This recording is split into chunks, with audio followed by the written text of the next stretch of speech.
Yes, we're recording. Mavur b'svarim. It's explained in the books. By books, it means the commentaries on the Talmud, particularly the ones that based on Kabbalah and Chassidut. So it's explained there, and even in earlier works. The Ikek Zeirata Yevanim, the main decree of the Greeks against the Jews, Haya was B'sibat Hayotam Philosophim, because they were philosophers. In other words, this was an ideological war primarily, not a physical war. It was an ideological war, and they wanted to impose their ideology on the Jewish people. The Chachmata Philosophia, and the philosophy, the science of philosophy, the Greek science of philosophy, Chachmat Meya is an impure wisdom, Hamanagedet, which opposes the Chachmat Torah, the wisdom of Torah. In a nutshell, they worshipped or considered reason to be supreme, the human intellect, rationale, and logic. And it's that they wanted all of their colonies that they conquered to embrace, the Jews as well. And the Jews resisted. Actually, they didn't resist. Only a handful resisted. 6 people resisted. 6 people, yeah. Matisyahu and his 5 sons.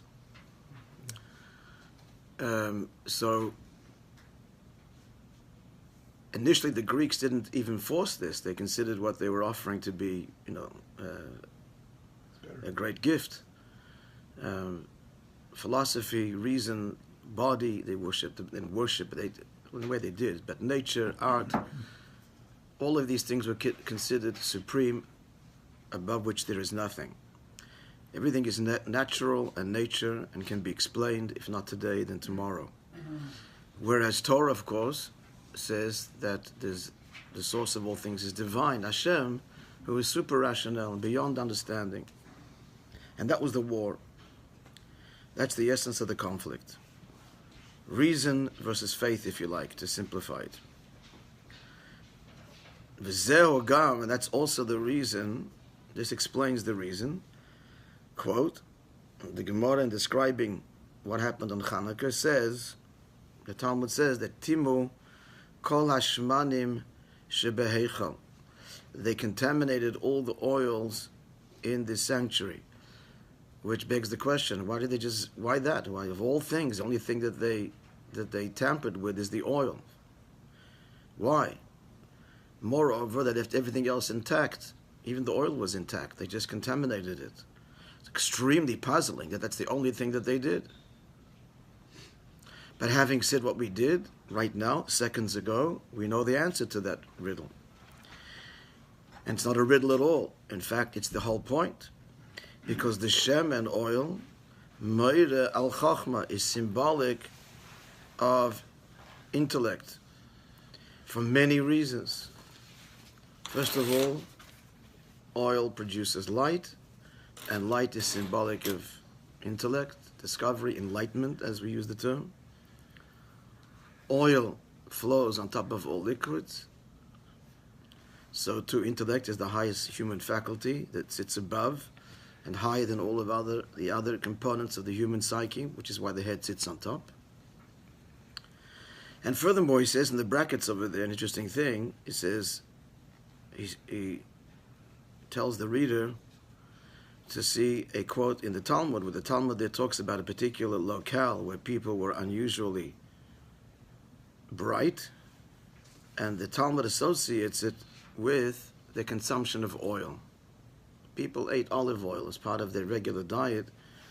That's true today, I don't know, but it was then. Actually, oil can be injurious too. The Talmud discusses when it's bad, when it's good, but there's this association with oil, olive oil, and intelligence. So for these reasons and others as well, oil is symbolic of, summary, intelligence. So now we understand why they contaminated only the oil. It's the only thing they were after. Veimtimu chochma de kedusha. They were saying that Torah is very wise. There's no question about that. But they want to contaminate it and reduce it to human rationale. That was the entire objective. In fact, they were saying effectively, light your menorah. I'm not stopping you. It's a beautiful piece of architecture. The symbolism is wonderful and very deep and nuanced and complex. What's wrong with the oil? Put it under a microscope. There'd be no difference between this olive oil and any other olive oil you claim you have to use. The whole idea of purity and impurity is super rationale. Obviously, there's no change on a molecular or any level. Hasn't become sullied. Hasn't become physically contaminated. The whole notion of purity and impurity in Torah is purely spiritual and not tangible, and that's exactly their point. So what's wrong with this oil? It's like any other nonsense. We touched it; it's no good. The oil is still the oil. So the whole idea of tum and tahara, really, that's kind of what they were out to enlighten the Jews about and convince the Jews to abandon as ancient superstition, considering themselves to be enlightened and having reached the epitome of human endeavor, which is all rationale. So that was the Great War. That was the Great War. Clear? Yeah. Is there any relationship in Greek culture between oil and... For them, I don't think so. Chochmah? Not that I know of. So why did they focus on that in particular? We just explained why. Because the Jewish relationship? Well, in general, oil is symbolic. It produces light, sits on top, all of these things. Well, that's what I just pointed out are universal properties of oil that symbolize rationale. Did they, was it a symbol for them? Actually, I don't know. Maybe, I don't know. But still, the oil remains the symbol that it is. And they certainly knew that it was for us. So that's enough.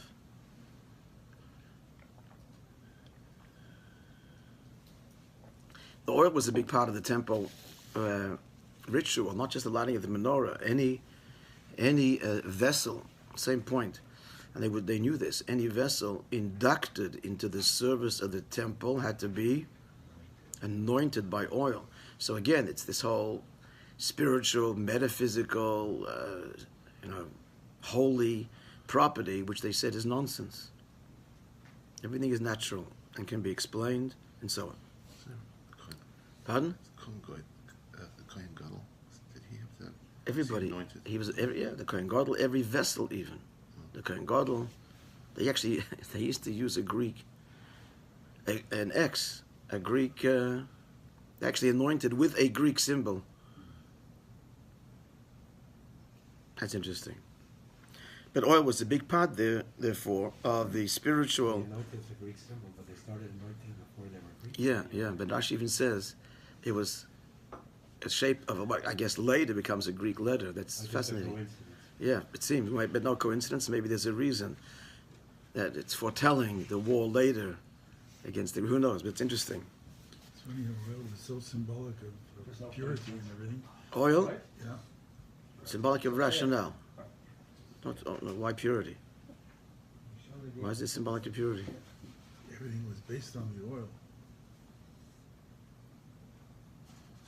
Well, we're kind of saying that. But there's oil. pure oil and there's impure oil.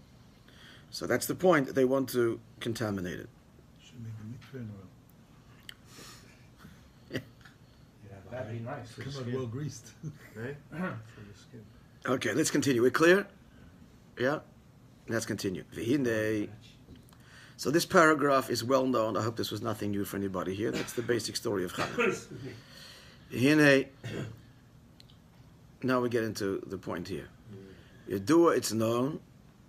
The Shem Kol Davar, the name of everything. in Torah, more al tochano mahuto. A name in Torah indicates the content of that which it is named of or for, right? As we've explained in previous classes at length.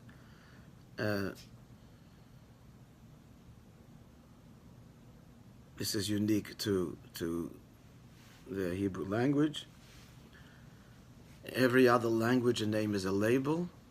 It has nothing to do with that which you're naming. It just evolves. Language evolves the way it evolves. And things are called by certain names in order to identify them. As Shakespeare famously said, what's in a name? So that's not so in Torah. In Torah, a name actually describes the object. And the truth is that does exist in one other language as far as I know, at least this component, that's Chinese.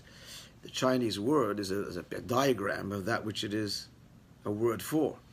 So there's an association between the name and the object. So that's true of Chinese. However, in Torah, it goes infinitely deeper, immeasurably deeper than that. As we've explained, the letters, the Hebrew letters, are in fact channels of divine energy. So the Hebrew letters that make up a name of all natural things in God's world is because those letters are the letters by which God is creating it. As we explained yesterday, I'm not going to do this again, creation is an ongoing process, because something from nothing is nothing. So there's this constant bringing it into being, and God brings into being everything via these letters, spiritual energies or forces that create a particular dimension of existence. And the different letters are responsible for the different makeup and properties of that which it creates. So the famous story in the Midrash, which we have shared, when God created man, so the angels protested and they said, what did they say? Why are you bringing the Torah down to man for? Adam, way before Torah. Similar kind of argument, at the very beginning of creation. In fact, day 6, this all happened on the day of Adam's creation. They simply said, who is man that you regard him? Why all this? They realized that man is the focus on this world of the divine attention, and they were puzzled. Us, we're angels, we're much more significant. Mo enosh kisis kireno, as the verse says in Tehillim, what is man that thou doth recognize him or pay attention to him? So the Medrash famously answers that God says to the angels, what? I will show you that Adam is superior to you. How so? You remember? Yesterday you said... How so? No, it wasn't yesterday. I didn't say this yesterday. He paraded before him all of the creatures of the world, and Adam named them. Oh, the angels were duly impressed and silenced. So the question is, so he made up a name. He saw a horse, he said sus. He saw an ox, he said shor. I mean, children can make up names. He just made up a sound, and so where's the wisdom? No wisdom there. But what you just heard now, you understand the wisdom. Because no, you tell me, but basically we just said now, here, this table. Because what he was seeing was the divine letters within God, the energies that create the horse, they give the horse its properties, the donkey, the sun, the moon, everything that exists. He went to the very source, which is far beyond the angels, because they themselves are created. And they can't access their source. But Adam could, because he has a soul that's rooted higher than the angels, and therefore he was privy, by accessing his own soul, to the source of creation itself, and he was able to see the divine forces, namely the letters that create. And that wowed the angels and silenced them. So all to say that a name of anything in Torah is not a label, but actually the source of that, the divine source of it, which we've also explained is the significance of your Jewish name. Your Jewish name is very significant because what it is the letters that make up your name, which include also your mother's name and your father's name, it's all part of your equation, your formula. Each person has a unique formula. His soul has a unique identity. His body is a unique body. The letters that make up your name, such and such, the son or daughter of such and such, those Hebrew letters, they are the formula that by which the soul is invested in this body. Every soul has a unique identity described by its Hebrew name, and the body matches that, and the name is the link. Now, mind you, it gets into the whole discussion about Jewish names. What if a person didn't have a Jewish name? That's not for now. But the point is, the name that's given, the Arizal said, therefore, when parents give a name, unbeknownst to them, they're engaging in a kind of a prophecy. How do they know what soul? They don't know. So maybe some parents do. But the vast majority of parents have no clue. So that they give a name because it's named after whatever. They can have whatever reason they want. But it's all divine providence. God puts it into their head to give this and this name because that's the name that this soul needs for this body. Two people have the same name? Yeah, but if you expand the name, it's never the same.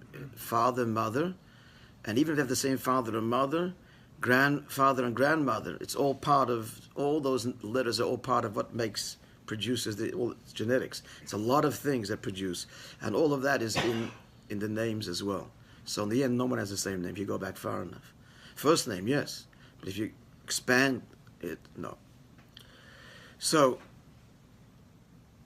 and just the funny story which we've mentioned too, that that it happened once. I was told that at a bris, the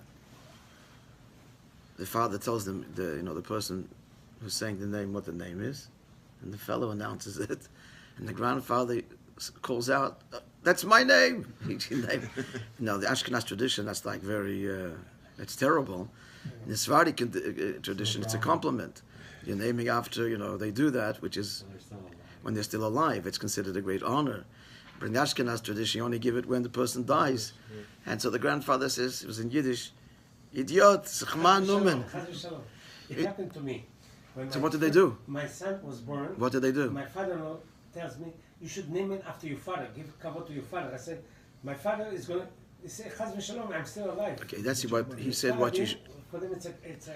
It didn't happen to you. He said you should. I'm telling you a case where it happened. He actually announced it, but it was too late. Once you said it, everybody was laughing. It was a huge joke. But that's it. This child needs to have this name. And you see really how divine providence really worked here, because had he done a bit of research, his grandfather, which is his wife's, he didn't know exactly, his wife's grandfather, he would know not to give the name, but heaven prevented him from finding out because this child needs that name. Finished. Okay, so having said all of that, so you were lucky, you were spared. Someone passes out, you say, "Is he going in?" Yeah, when someone, Don't name it after me. yeah, I'm still alive.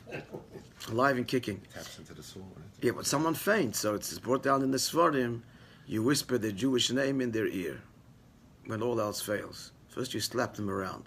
If that doesn't work, then you pour water on them. If that doesn't work, Ice water. then ice water. Then Something with the give them a smell. it's smelling salts for sure, yeah. And if that doesn't work, or you don't have any of the above, whisper the name. Why? Because what's fainting? Fainting is the soul is withdrawn. When you say the name, you're like reinforcing that link between the soul and the body, and you're summoning the soul back. I've never seen it done in practice, but that's what it's written. So all to say, having said all of this, let's go back to the second paragraph.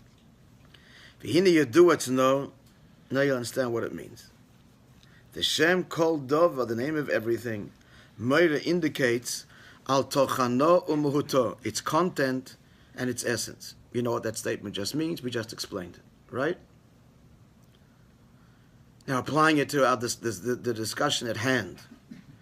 V'kachu b'shem Yovan. And also, therefore, this applies to the name Yavan, which is Hebrew for, Shmuel, tell us? Yavan Greeks. Greek. So the Hebrew word for Greek, or Greece actually, is Yavan. Right there in front of you, right? The Yud, the Vav, and the Nun. We just finished describing what they stand for, and what the whole Battle was, what they stand for is the supremacy of human intelligence as being the ultimate, and the negation or denial of the transcendent, the infinite, the holy, the beyond rationale, beyond nature. Everything can be reduced to numbers and nature. So that's their whole identity. And so let's put one and one together, please. If that's their whole identity, and they're called in Hebrew Yavan, what does that mean, therefore? Based on the second paragraph we just learned in the last 10 minutes, it means, therefore, what? That means their essence. That everything we described about the Greek identity is reflected in what? In their name. In their name.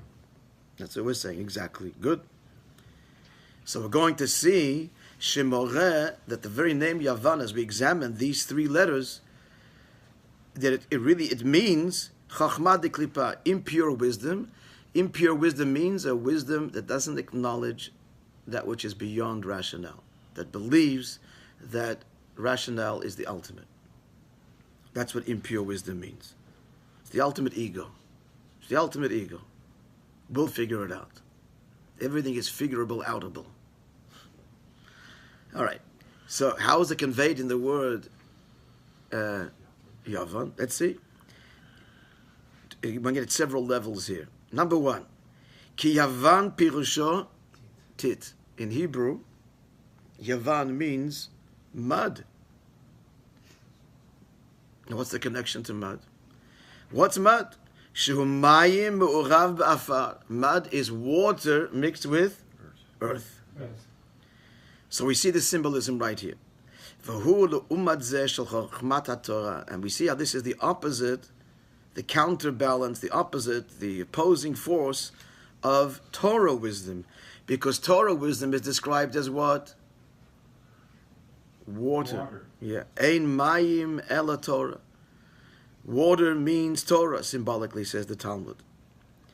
So what's mud? Mud is when you sully, you mix into the water or dirt. So what does it mean now spiritually? Mayim, when you take the intellect and you mix it with the ego, with materialism, that's symbolized by the earth, the eye. That's impure wisdom. Wisdom, intellect is not the enemy. It's just how is it used. If the intellect is open to and exploring and understanding that which needs to be understood and can be understood, but at the same time intellect acknowledges beyond understanding, that's pure. It's transparent, like water is transparent. It's an intellect that seeks the truth. Transparent means the ego is not in the way, no ego blocking. Seeing through, actually we can take the symbolism further, it's an intellect that seeks to see through everything deeper and deeper and deeper, which in the end discovers God, which is super rationale. That's a pure intellect, that's a Torah intellect. But an intellect, rationale, water that sullied means the earth in it is making it not see through. That's the ego that's mixing the I, the self, into rationale, and thereby clouding it and making it impure. So we understand now why it's called Yavan, because it's, in summary, a rationale that is weighed down by the ego. The scientists who are looking into the atom, they're looking for the ultimate particle. Actually, they named it the God particle. That once you find that, come down to that, you've discovered God. Yeah, it's a big debate, but what you're saying is, No, Sure. never found. well, you're not going to find it in the sense you can pinpoint it, but the point is, I just want to say here, the famous prophecy in the Zohar. We have it's hard to say. We want to be careful. What you say? It's a famous prophecy in the Zohar that says before Mashiach comes. Well, we actually learned today. We made a photocopy and we studied it and pinpointed the time period and everything. There's a famous prophecy that before Mashiach comes, science will abet and help in bringing about the Messianic era. And it's meant on two levels: the actual discoveries that will, conquer illness, etc., and bring about the potential for a utopian existence. It'll help disseminate Torah, radio, television, internet, but much more than that. It's the very study itself, quantum physics, and the very study itself that points to the unity of existence. 19th century science believed that the world is made up of different elements, all physical matter, and they all work like a big gyrating clock. And then the discovery of the atom showed, no, it's not different elements. Really, at the core, everything is one. And then in quantum physics, that oneness goes deeper, a discovery of, at the subatomic level, chaos, and then translated into order. It's all very mystical, and it's all very new and very exciting. But it all points to the oneness and really the mystery of existence.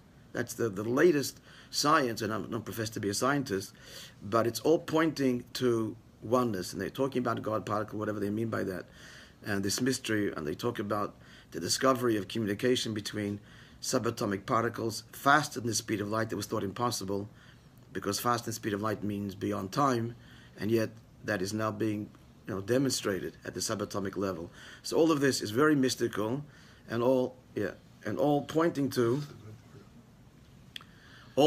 to how science in the end is opening up, to the mystery of the divine that lies at the core really of everything.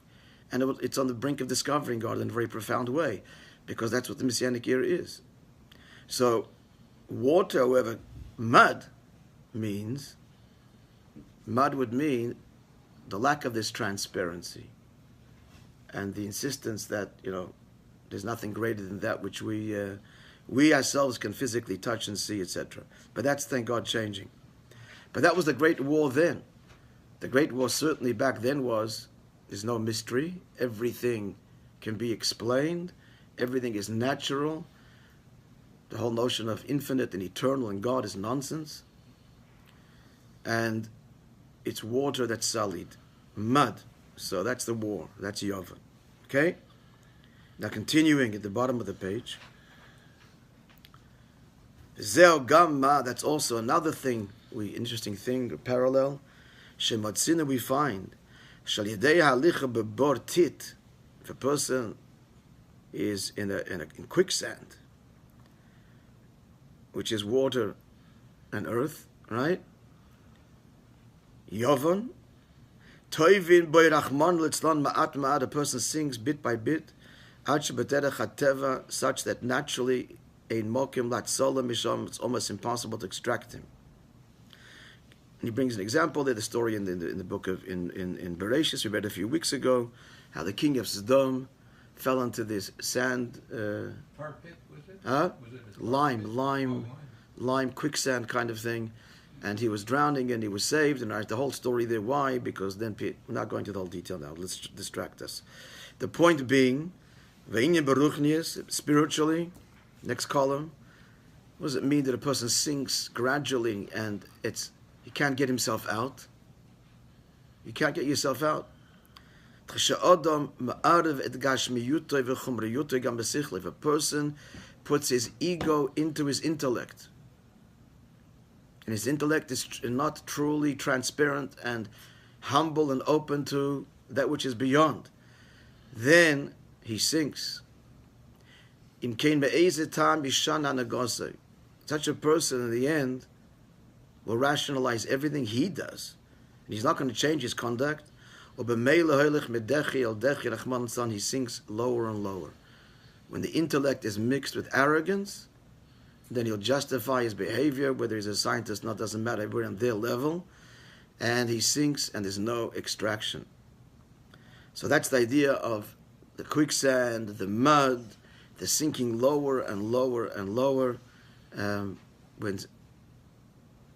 just quite simply when rationale or science is devoid of some moral compass, something higher which we're beholden to, that can be the most destructive thing in the world. Everything is justified, everything is explained in the name of science.